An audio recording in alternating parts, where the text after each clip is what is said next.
নমস্কার, my story my blog চ্যানেলের আরেকটি নতুন দিনে আপনাদের সবাইকে স্বাগত। আশা করি সবাই খুব ভালো আছেন। এখানে নিচে এসেছি মেয়েকে স্কুল ভ্যানে তুলে দেওয়ার জন্য। তারপর ঘরে ফিরে আজকে ভাবলাম যে শাড়িগুলো একটু ভাঁজ করে নিই।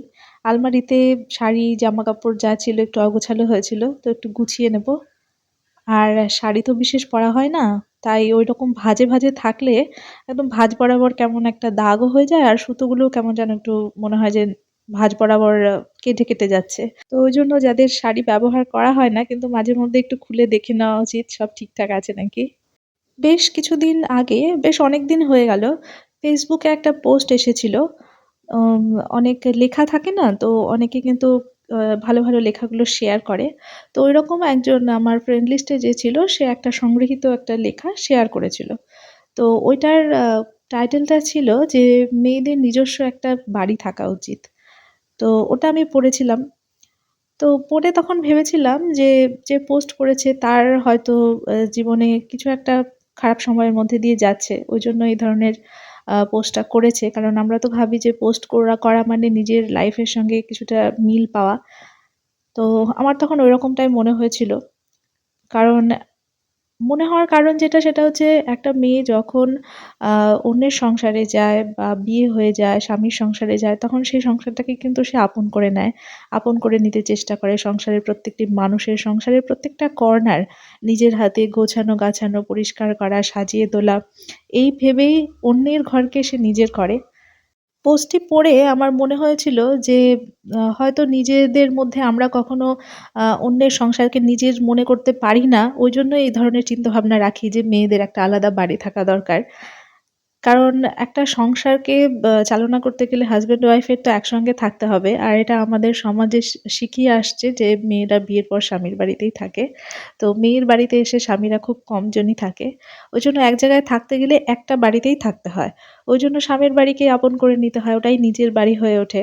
তাছাড়া সংসারটা গড়ে উঠবে কেমন করে, তাই না? কিন্তু এই ধারণাটার পরিবর্তন হয় কখন জানেন তো? যখন পরিস্থিতির পরিবর্তন ঘটে। আমরা কেউই চাই না সংসারে অশান্তি তৈরি করতে, বা কোনো এমন কোনো পরিস্থিতি তৈরি হোক যেখানে সংসারটা ধ্বংসের পথে চলে যাক। সবাই একটু না একটু স্যাক্রিফাইস করেই জীবনটাকে চালিয়ে নিয়ে যায়। কিন্তু সমস্যাটা তৈরি হয় যখন সেই সীমাটা অতিক্রম হয়ে যায়, ধৈর্যের সীমা অতিক্রম হয়ে যায়, আর মেয়েদের চোখে আঙুল দিয়ে দেখিয়ে দেওয়া হয় যে না, তোমাদের কোনো জায়গা নেই, এই সমাজে মেয়েদের কোনো জায়গা নেই। কারণ মেয়েরা জন্মই হয় অন্যের বাড়িতে যাওয়ার জন্য। বাবা-মায়ের বাড়িতে যখন একটা সন্তান, মেয়ে সন্তান জন্মগ্রহণ করে, তখন তখন থেকেই তার প্রিপারেশন চলতে থাকে যে না, তাকে একদিন বিদায় করতে হবে। সুতরাং ওটা একটা অস্থায়ী আ ঠিকানা বলতে পারেন। যতই সমাজ আমাদের উন্নত হোক না কেন, আমাদের চিন্তাভাবনা যতই উন্নত হোক না কেন, এটা খুব বাস্তব। এটা স্বীকার করতেই হয় যে মেয়েদের আম জন্মই হয় বাবার বাড়িতে, অন্যের বাড়িতে গিয়ে অন্যের সংসারকে আপন করে নেওয়ার জন্য। তো সেইভাবেই আমাদের মেয়েদের মেন্টালিটিটাও তৈরি হয়ে যায়, এবং যখন অন্যের সংসারকে আমরা আপন করে নিই, আর সেই সংসারে এসেও যখন একটা সময়ে ধাক্কা খেতে হয় এবং চোখে আঙুল দিয়ে আপনাকে দেখিয়ে দেবে যে তুমি এই সংসারের কেউ না, তখন মেয়েদের পায়ের নিচের যে মাটি সেটা কিন্তু সরে যায়। তখন মনে হয় যে তাহলে আমার বাড়ি কোথায়, বা আমি কোথায় যাব? মেয়েরা তখন নিজের যাওয়ার মতন জায়গা খুঁজে পায় না। অনেক সময় সাংসারিক অশান্তির কারণে ডিভোর্স হয় ঠিকই, মেয়েরা বাবার বাড়িতে থাকে। কিন্তু বিয়ের পর মেয়েদের বাবার বাড়িতে যদি থাকতে হয়, সেটা যে কত বড় বাবা-মায়ের কাছে বোঝা এবং সমাজের কাছে দৃষ্টিকটু, সেটা যারা থাকে তারাই বো বোঝে। আর আমরা সামাজিক ভদ্রস্থ মানুষরা, তথাকথিত ভদ্রস্থ মানুষরা কিন্তু তাদেরকে কথা শোনাতে বাধে না আমাদের। আমরা কখনো না কখনো কোনো দোষ ত্রুটি খুঁজতে থাকি যে এইজন্যই তোমার সংসার ভেঙেছে, বা এইজন্যই বাবার বাড়িতে এসে থাকতে হচ্ছে। আর যদি বাবার বাড়িতে না থেকে কেউ যদি স্বনির্ভরভাবে থাকে, সেটা আ সে নিজের জীবন চালনা করতে পারে কোনো অসুবিধে ছাড়াই। এটা একদিক থেকে যেমন ঠিকই। কিন্তু সামাজিক দৃষ্টিতে মানুষের কাছে একটু মনে হয় যে খাটো হয়ে যায়। কারণ একজন আ হাউসওয়াইফ যে সবকিছু সহ্য করে সংসার করে যাচ্ছে, একজন ডিভোর্সি মহিলার থেকে তার সম্মানটাকে বেশি আ বলে সমাজ স্বীকৃতি দেয়। তো আল্টিমেটলি মেয়েদের যাওয়ার কোনো জায়গা নেই। তাই আমার মনে হয় যে প্রত্যেক মেয়েদের নিজের উম চিৎকার করে কাঁদার মতনও একটা জায়গা থাকা উচিত। যেখানে গিয়ে চিৎকার করে মেয়েরা কাঁদতে পারবে। নিজের একটা ছোট্ট কুঁড়েঘর, নিজের পায়ে দাঁড়ানোর এবং নিজের ভরণ-পোষণ নিজে বহন করার মতন একটা অবলম্বন থাকা দরকার। কারণ বাবার বাড়িতে গিয়ে মেয়েরা কাঁদতে পারে না। কারণ মেয়েদের কান্না মানে বাবা-মায়ের কষ্ট। আর শ্বশুরবাড়িতে তো মেয়েদের কান্নার কোনো জায়গাই নেই। মানে ওখান থেকেই কান্নার সৃষ্টি। সুতরাং সেখানে নিজের মনের ভাব অন্য কেউ বুঝবে সেই আশা করাটা বোকামি। তো ওইজন্য আমার মনে হয় ওই যে কখনো যখন এই ধরনের কথাগুলো ভাবি দোমননায় পড়ি। মানে একবার মনে হয় যে আ কথাটার সেরকম কোনো মূল্য নেই। কারণ অন্যের সংসারটাকেই আমরা নিজের সংসার করে তুলি। কিন্তু আবার কখনো এমন চিন্তাভাবনা মাথায় আসে পরিস্থিতির চাপে পড়ে বা পরিস্থিতি দেখে, তো তখন মনে হয় যে না সত্যিই মেয়েদের নিজস্ব একটা বাসস্থান বা নিজস্ব একটা জায়গা থাকা দরকার। যেখানে মেয়েরা বলতে পারবে যে, "না, এই বাড়ি থেকেও যদি আমাকে কেউ বের করে দেয় বা বাবার বাড়িতে গিয়েও যদি আমি আশ্রয় না পাই, তাহলে অন্তত মাথা গোঁজার মতন একটা ঠিকানা আমার আছে।" কিন্তু দুর্ভাগ্যের বিষয় আমাদের সমাজে বেশিরভাগ মেয়েরই সেটা নেই। আর যত যন্ত্রণা সব বুকের মধ্যে চাপা দিয়ে ওই থাকতেই হয় আর স্যাক্রিফাইস করে যেতেই হয়। এদিকে আমার অনেকগুলো শাড়ি ভাঁজ করা হলো। আর কোনোটা কেমন যেন একটু কুঁচকেও গেছে। এটা বোধহয় আয়রন করিনি। ব্যবহার করে আর পরে আয়রন করা হয়নি। অনেক সময় হয় না ২-১ বার পড়েছি তো ওইভাবেই রেখে দিই। ওটাকে আর ধোয়ারও দরকার হয় না। তো আয়রনও আর করা হয় না। ফলে একটু কুঁচকে থাকে। আর আমার শাড়ির কালেকশন খুব বেশি নেই। কারণ আমি শাড়ি খুব একটা পরি না কোনো অকেশন ছাড়া। এদিক-ওদিক কোথাও গেলে ওই কুর্তি, চুড়িদার এই সমস্ত জিনিসই পরি। ওইজন্য শাড়ি আমি খুব একটা কিনতেও যাই না। মনে হয় যে শাড়ি যেহেতু কিনি না মানে পরি না, তাহলে অত শাড়ি কিনে আলমারি ভর্তি করে কি হবে? তো যে কটাই আছে সেগুলোই যথেষ্ট। এগুলোই ঘুরে ফিরে কয়েকবার পরলেই অনেকবার পরা হয়ে যাবে।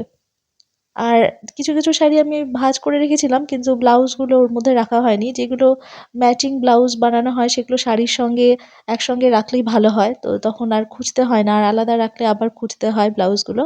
ওইজন্য যেগুলো একই পিসের শাড়ির পিসের ব্লাউজ সেগুলোকে আমি আবার ওই পিসের মধ্যে ভাঁজ করে রেখে দিচ্ছি। অনেকের কিন্তু শাড়ির কালেকশনের নেশা আছে। মানে পড়ুক না পড়ুক বিভিন্ন রকম ভ্যারাইটিস কালেকশন দেখতে পাবেন। মানে যত রকমের মার্কেটে এভেইলেবল আছে শাড়ি, সব রকমই ১ টা না ২ টো করে থাকে, যারা শাড়ি ভালোবাসে।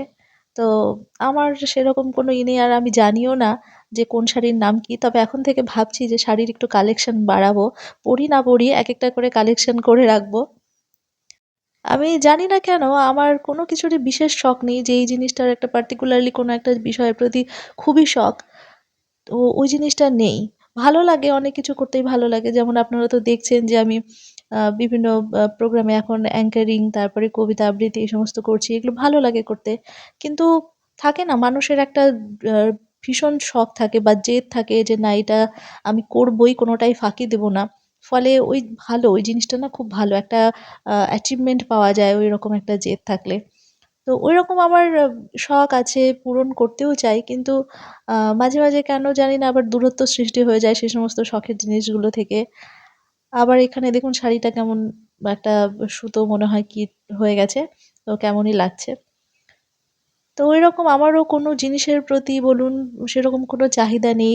জামা-কাপড়, গয়নাগাটি এই সমস্ত জিনিস অনেকে দেখি যে অনেকে বলে যে মেয়েরা হচ্ছে গয়না দেখলেই আ বানাতে ইচ্ছে করে বা ব্যবহার করতে ইচ্ছে করে মেয়েদের। আমার কেন জানি না সেই শখটাও নেই। তো আমি একটু অন্যরকমই হয়তোবা। আর নেগেটিভ দিক থেকেই অন্যরকম। কারণ সবার মধ্যে যে চাহিদাটা আছে আমার মধ্যে নেই তাহলে আমি অন্যরকম, সবাই একরকম। আমার হাসব্যান্ড মাঝে বলে যে, "তুমি একটু অন্যরকমই অন্যদের থেকে।" তো সেটা অ্যাকসেপ্ট করি। কিছু করার নেই। সবাই তো আর একরকম হয় না। হাতের ৫ টা আঙ্গুল যেরকম একরকম হয় না, ওইরকম সব মানুষের মেন্টালিটিও একরকম হয় না। তো এই যে শাড়িগুলো এখানে আবার আলমারিতে ভাঁজ করে রেখে দিচ্ছি। নিচে একটা পেপার বিছিয়ে নিয়েছি। যদিও পেপার বিছানোর খুব একটা দরকার হয় না। খুব বেশি আ নোংরা তো ভেতরে যায় না। তো কেন যে এটা বা হয়তো একটা অভ্যেস। মাকেও দেখতাম আ শাড়ি জামা-কাপড় রাখতে গেলে পেপার বিছিয়ে নিত। আমিও দেখছি এখন এই অভ্যেসটা করি। তো এই অভ্যেসটা মানে কেন যে হয়ে গেছে জানি না। এটার কোনো বিশেষ কারণ নেই পেপার বিছিয়ে নেওয়াটা। এখন শীত বলে শীতের পোশাকগুলো তো সব বাইরে আছে। কিন্তু শীত আবার যখন চলে যাবে তো শীতের পোশাকগুলোর জন্য আবার আলাদা জায়গা তৈরি করতে হবে। একটা বস্তু ওই যে সমস্ত জিনিসপত্রেরও নিজস্ব একটা অধিকার থাকে, একটা জায়গায় থাকে যে না এই জায়গাটা আমার। শীতের জামাকাপড়গুলো আবার যখন ঢুকবে তাদের জন্য একটা আলাদা জায়গা তৈরি করতে হয়। তো বস্তু বলুন বা প্রাণী বলুন সবকিছুরই নিজস্ব একটা অধিকার থাকে, একটা জায়গা থাকে। কিন্তু আমাদের মেয়েরা এতটাই অধম, মেয়েদের মনে হয় কোনো অস্তিত্বই থাকে না। কখনো কখনো মনে হয় এই সমস্ত জিনিসগুলো যখন আশেপাশের সমাজের মেয়েদের পরিস্থিতিগুলো দেখি চারপাশে, তখন মনে হয় যে সত্যি মেয়েদের বোধহয় আহ কারো মনের মধ্যে জায়গা করাটা খুব কঠিন। নিজে হয়তো এস্টাবলিশ হয়ে গেল সমাজে, বেঁচে খেয়ে চলতে পারবে। কিন্তু মানুষের মনের মধ্যে আলাদা করে জায়গা করে দেওয়া বা নিজেকে অন্যের সামনে তুলে ধরা ভ্যালুয়েবল পারসন হিসেবে, সেটা খুব কঠিন কাজ। আর সবথেকে কঠিন বা খারাপ লাগার বিষয় হলো কম্প্যারিজন। কোনো মানুষকেই অন্য মানুষের সঙ্গে তুলনা করা উচিত নয়।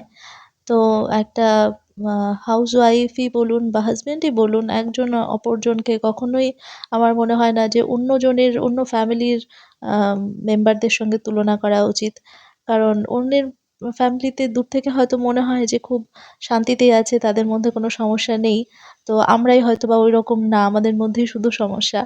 এরকমটা অনেক ফ্যামিলিই আছে যাদের মধ্যে আন্ডারস্ট্যান্ডিং ভালো। কিন্তু বেশিরভাগ ফ্যামিলিতে টুকটাক কিছু না কিছু সমস্যা হয়।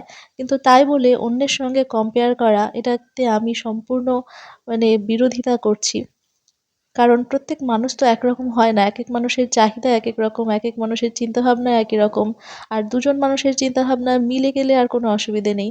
কিন্তু যখন দুজন মানুষের চিন্তাভাবনা ২ রকম হবে, তখন তো একটু গরমিল হবেই। এখানে আমি রান্নাঘরে এসেছি, গ্যাস ওভেনটা মুছে নিচ্ছি। আজকে ডাল করেছিলাম তো ডালটা এদিক ওদিক ছিটিয়ে গেছিল ফোড়ন দেওয়ার সময়। তো দেখুন আমি স্প্রেটা করে নিয়ে তারপরে মুছে নিচ্ছি, তো ইজিলি খুব পরিষ্কার হয়ে যাচ্ছে। ওই জন্য আমি একটা হোমমেড স্প্রে বটল তৈরি করে নিয়েছি। ওটা দিয়েই গ্যাস ওভেন আর হচ্ছে গ্যাসের স্ল্যাবটা আমি স্প্রে করে নিয়ে মুছে নিই, তো অল্প সময়ে খুব তাড়াতাড়ি ক্লিন হয়ে যায়।